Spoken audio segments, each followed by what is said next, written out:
Now, news bulletins around the world have been following Russia's election rallies, but one channel stands out. America's Fox News has been showing streets ablaze, violent clashes and firebombs thrown at security officers, but with one major problem. The images are not from Russia, they're from Greece.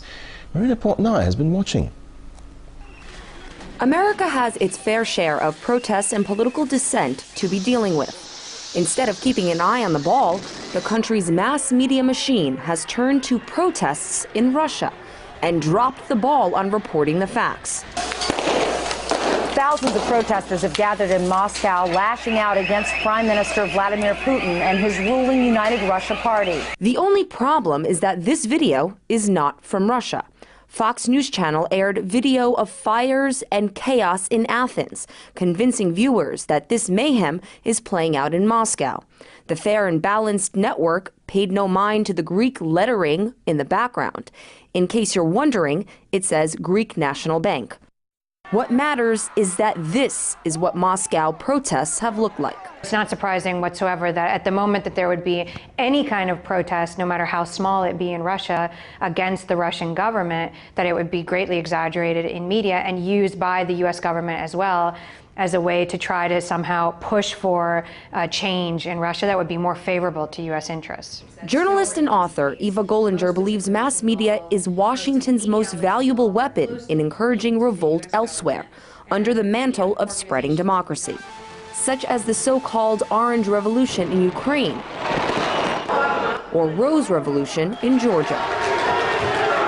Perception is created that something is happening in that country that's not right, and that the government is somehow responsible, and so therefore if that government ends up being removed, it somehow is justified. That you know, the media has played a key role in creating a justification for regime change. Similar anti-government demonstrators have been reported in at least 50 other cities in Russia. U.S. leaders have leveled harsh criticism against Russia in the aftermath of Sunday's parliamentary election.